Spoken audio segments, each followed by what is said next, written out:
Glad you could join us today on Earthfile. Welcome to the program. I'm Ayola Kasim. As oceans warm due to climate change, scientists are trying to predict how marine animals from backbone fish to spineless jellyfish will react. However, while the experiments are ongoing, there are indications that climate change is shrinking the breathable ranges of marine animals. Some scientists warned last September that since warmer waters will harbor less oxygen, some stretches of ocean that are breathable today for a given species may not be in the future. We'll take a look at what is causing the rise in temperature and what some are doing to reverse it. Just stay with us. During some summers, as the Caribbean water temperatures climb, the luminous coral colonies of gold, green and blue that ring the island nation of Cuba give way to patches of skeletal white. The technicolor streaks of darting tropical fish flash less frequently, while the rasping sounds of lobsters go quiet. Cuba's marine life has suffered from overfishing and pollution. There is mounting evidence that the warming of waters due to climate change may be taking a large toll as well, both off the island's coast and globally. Research published on Monday, the 5th of April 2021, finds that the total number of open water species declined by about half in the 40 years up to 2010 in tropical marine zones worldwide. During that time, sea surface temperatures in the tropics rose nearly 0.2 degrees Celsius. And I think that is something that's concerning because the time period that they're looking at is actually not that long. I mean, if you're looking at geological history where biodiversity patterns or species evolution is taking place and biodiversity changes are taking place. So in a geological history, this is a blimp. So it's just a wink of an eye. And to see such rapid changes or such changes occurring so rapidly is something that's astonishing, I would say. While numerous factors like overfishing have impacted tropical species, the study published in the Proceedings of the National Academy of Sciences found a strong correlation between species decline and rising temperature. Fish species diversity tended to either plateau or decline at or above 20 degrees Celsius. While past studies have shown that ocean warming is driving some species to migrate to cooler waters, the new study attempts to gauge that impact more broadly. Analyzing data on 48,661 marine species, including fish, mollusks, birds, and corals, since 1955, the scientists reached the conclusion that warming waters have driven thousands of ocean species poleward from the equator, threatening marine ecosystems and the livelihoods of people who depend on them. Among reef scientists or people that are working in tropical systems, that's one of the big questions. Will coral reefs as ecosystems and corals as species be able to move north or southward fast enough to adjust to a changing climate? We do see range extensions. We do see reefs popping up in northern locations where they haven't been before, such as Japan. So there is a poleward shift in reef species, but the question is that really happening fast enough to adjust to a changing climate? Poleward migration was more pronounced north of the equator, where oceans have warmed more quickly than in the southern hemisphere. It is also more prevalent among open water fish than so-called benthic species living on the ocean floor. The number of species attached to the sea floor, including corals and sponges, remained somewhat stable in the tropics between the 1970s and 2010. Some were also found beyond the tropics, suggesting they had expanded their ranges. In other words, scientists say species that can move are moving. For fixed species like corals, moving is not an option. Marine life in tropical waters declines when annual average sea temperature rises above 2 to 25 degrees Celsius, depending on the species, the study found. Authors of the study say the missing tropical species are likely following their thermal habitat as subtropical waters warm. Fossil records show that the same thing happened 140,000 years ago, the last time global surface temperatures were as hot as they are now. I think the really interesting thing about this paper is that it's a very, very broad study of very large numbers of species.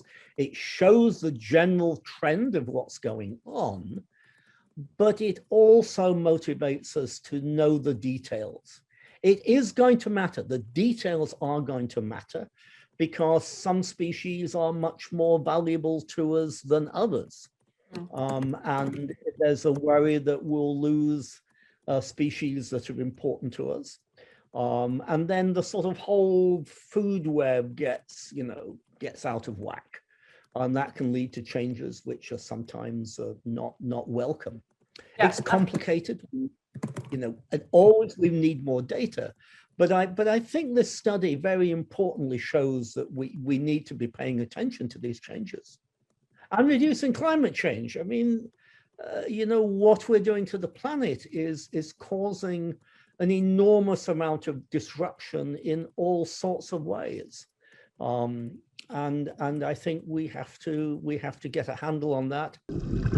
Having fleet of fish and other swimmers shift rapidly to more temperate waters could devastate the coral ecosystems they leave behind, along with any fishing and tourism industries that rely on them. Impact on commercial fish stocks in the tropics is not addressed either, though it is clear which part of the world will be hit the hardest. It is believed that Indonesia and other nations near the equator, such as in West Africa, have the most to lose because their stocks can only decrease. In this study, we looked into the distribution of marine biodiversity across latitudes, and we found that there is a dip at the equator in the diversity of marine species. And when we compare this gradient in 3 different time periods, we found that almost all the marine species have moving away from the equator, and they are accumulating in the subtropics, and that's where we have higher peak in the species diversity.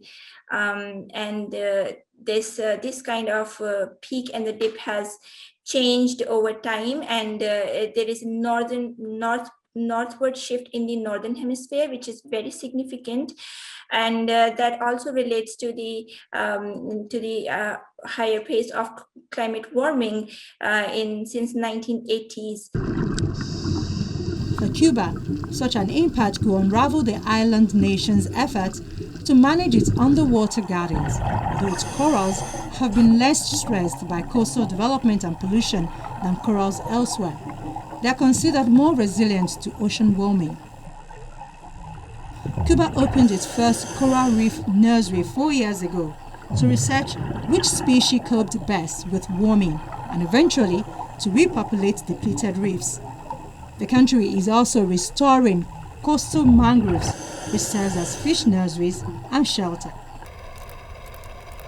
Meanwhile, in a remote area of the western Indian Ocean, a team of scientists are carrying out a detailed survey with whales playing a vital part in the assessment of marine life on a 2,000 kilometers underwater ridge.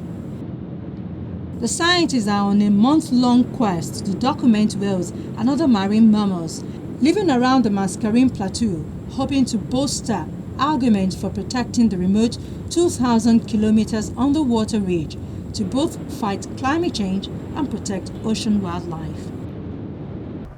Well, Saidamala is very poorly studied. Very little is known about the animals that live and feed here. So any information on the distribution of animals is really important.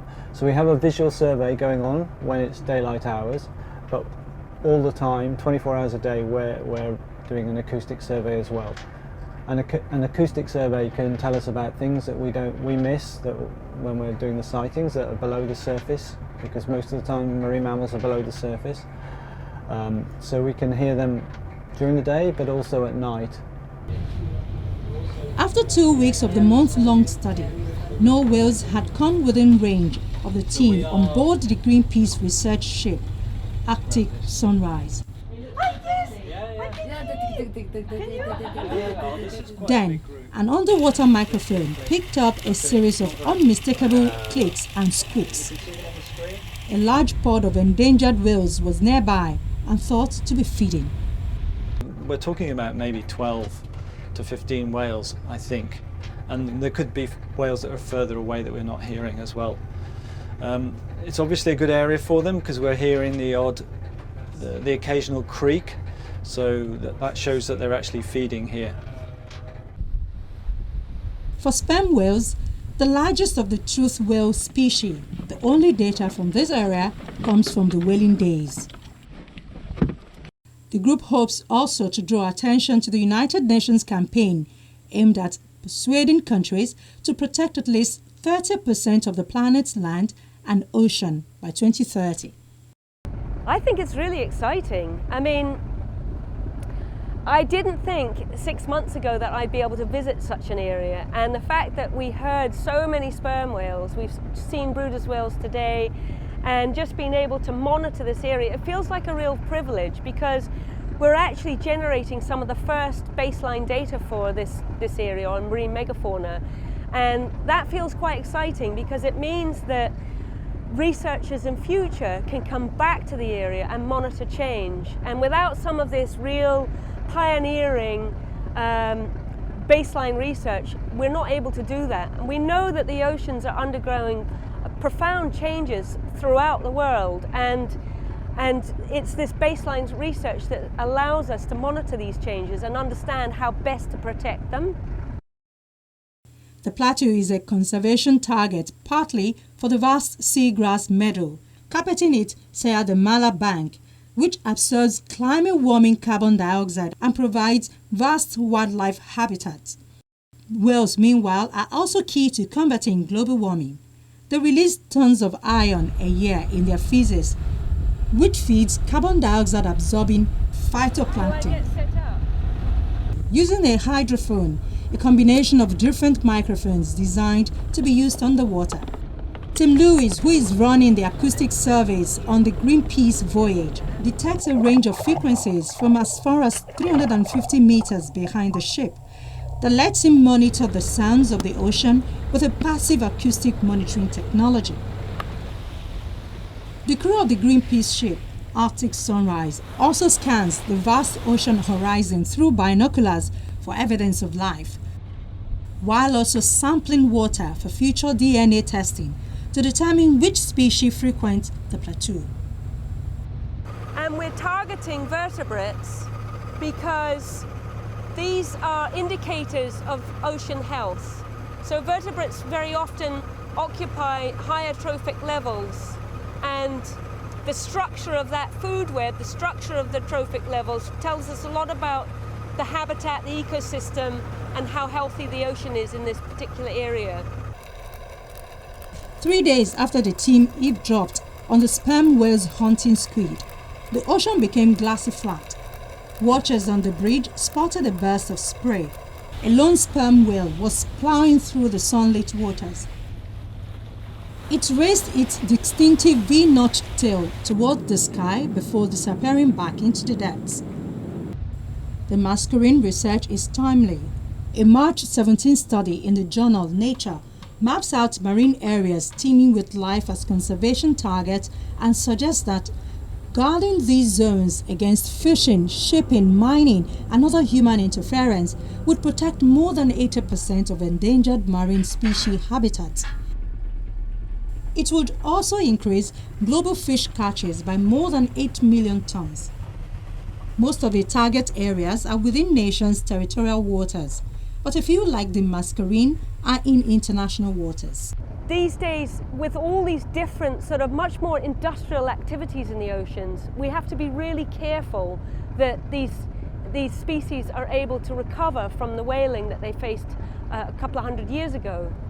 And that's why these really strong ocean protection treaty can help in that if we design well managed and well connected marine protected areas, we're able to cover large areas of the ocean for certain species that may well be migratory, and we need them to be protected both in their breeding areas but also in their feeding areas. And so we need to think about the ocean with a much more holistic view and think about marine protection as a global issue rather than only protecting small areas that may well only protect part of their life cycle.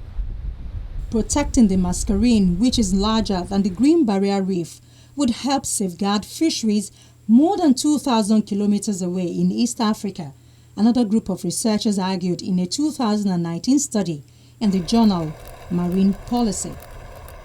The United Nations has been working to broker deals on protecting both international and territorial waters. But the coronavirus pandemic has frustrated both sets of negotiations and has twice delayed the United Nations Biodiversity Conference, now set for October in China. Young Mauritian marine scientist and activist Shama Sandoye put on her flippers as she prepares for the first underwater climate strike in a remote stretch of the western Indian Ocean.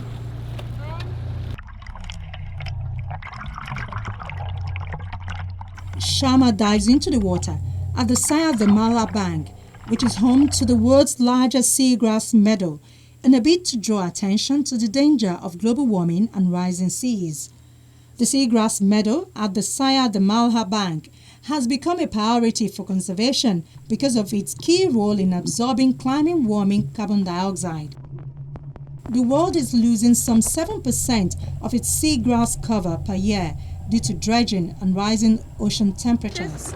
So I'm doing the first underwater climate strike at the Saya de Mala to raise awareness about its seagrass ecosystem.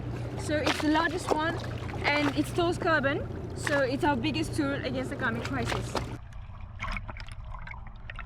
The ship left the Seychelles on the 2nd of March for its first expedition to the Saya de Mala Bank Seagrass Meadow, which is a leading candidate to be one of the first high seas marine protected areas to be established under the Global Ocean Treaty.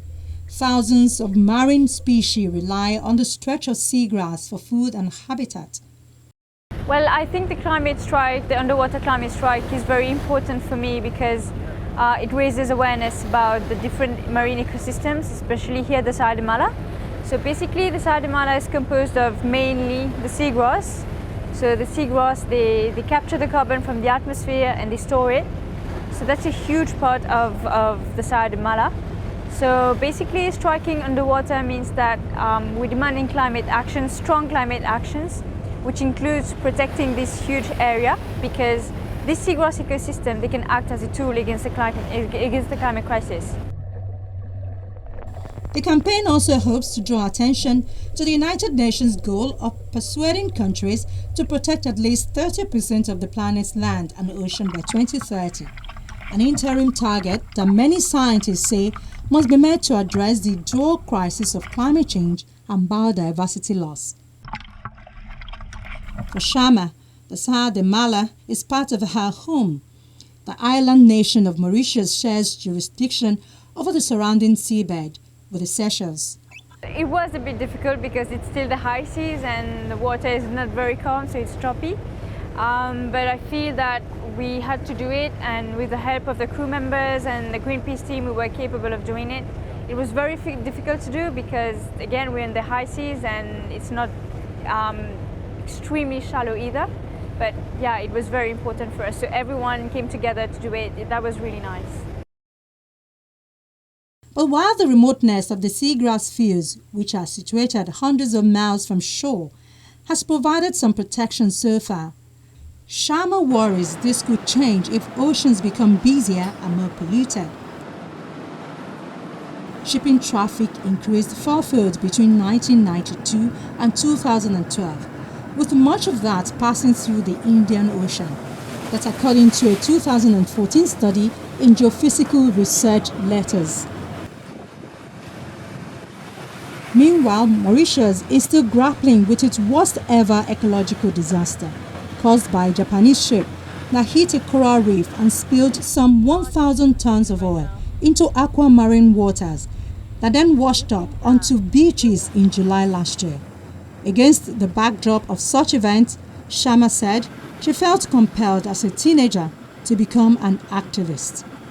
The ocean covers like a huge part of the planet, and I think that there is a lot of life in the ocean that we don't know and that exists, which is magical, and I think that they shouldn't be suffering because of the decisions that other people are making. And I think that this life is pretty special to have it here on this planet, and yeah, I really think that the ocean doesn't only play a huge part in biodiversity, in the climate, but also it's important for the local communities, for islands like Mauritius, for example, like for our fishermen and so on. So for me, ocean protection alongside the local communities plays a huge role into the ecology, and I think that it's important we talk about it. The oceans, which cover 3/4 of the Earth's surface, play a vital role in the global climate system,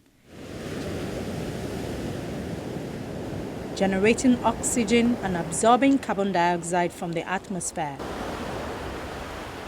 Today, more than 3.5 billion people depend on the oceans for their primary source of food, and an estimated 40 million people worldwide are employed directly by the $21 trillion ocean economy. Every day, our oceans contribute to poverty eradication, promote sustainable livelihoods and employment, as well as improve global food security and human health. They are also the primary regulator of the global climate and a vital sink for greenhouse gases. Despite their importance, oceans, seas, and marine resources are increasingly threatened, degraded, or destroyed by human activities, reducing their ability to provide crucial ecosystem services. Plastic waste alone kills up to 1 million seabirds, 100,000 sea mammals, and countless fish each year. Oceans also absorb about 30% of the carbon dioxide produced by humans, but there has been a 26% rise in ocean acidification since the beginning of the Industrial Revolution. Marine pollution, an overwhelming majority of which comes from land-based sources, is reaching alarming levels, with an average of 13,000 pieces of plastic litter to be found on every square kilometer of ocean. Moreover, death and disease caused by polluted coastal waters costs the global economy some $7.2 billion. Some 30% of the world's fish stocks are overexploited, reaching below the level at which they can produce sustainable yields. We have showcased the impact of all these activities on the marine life. And it also comes back to us because our livelihoods are dependent on these marine lives. Our health is dependent on this marine life.